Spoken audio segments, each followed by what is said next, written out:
हेयो सुनै छियै? हाँ कहू की बात? बाजार नहीं जेबै? किया कोनो काज छै की? अब बिसर गेलियै। पौर साल जे कहने छलियै अगला साल जेबै बाबा धाम। बाबा धाम जाए के छै? हाँ चलो न बाजार सामान सब लेब। साड़ियो ने छै बेर की पिन के जेबै हम बाबा धाम। आयरो तोरी के एमे साड़ी कोन बात छै? साड़ी त घरे में छै ना? नहीं वो साड़ी सब तो पुरान भ गेलै ना। नया साड़ी चाहिए, बोलबम जाए वाला साड़ी जे पिन के आदमी देव घर जाए छै। एहि बेर देव घर नहीं जेबै, एहि बेर गामे के मंदिर में बाबा के जल चढ़ेबै, बुझलियै ना? बोलो बोलो बाबा बैद्यनाथ की।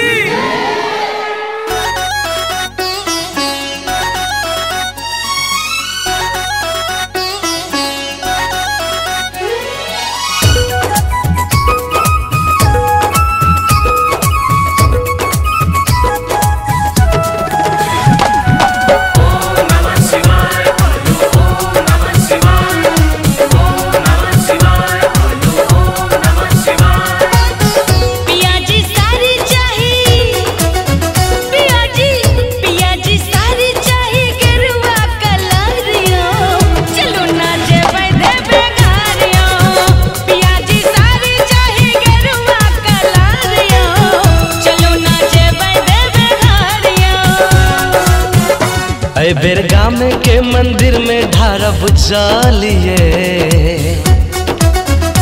ए बेर गाम के मंदिर में ढारब चलिए, नहीं जेबै देव घरिए।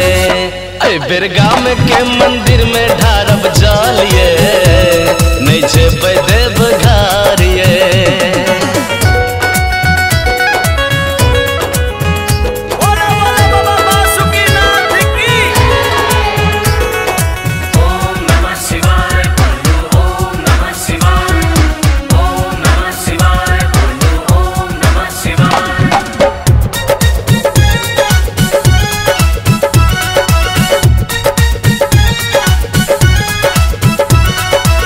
गामों के मंदिर में रहे छथिन भोला बाबा, ऐ बेर सावन में चढ़ेबै हुनके चढ़ावा। ओम नमः शिवाय। ये गामों के मंदिर में रहे छथिन भोला बाबा, ऐ बेर सावन में चढ़ेबै हुनके चढ़ावा।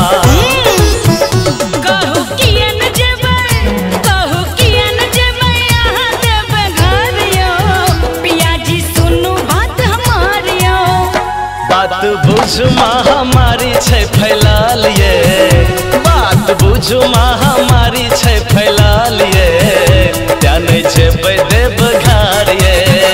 बात बुझ महामारी छै फैलाल ये, त्या नहीं जेबै देव घर ये।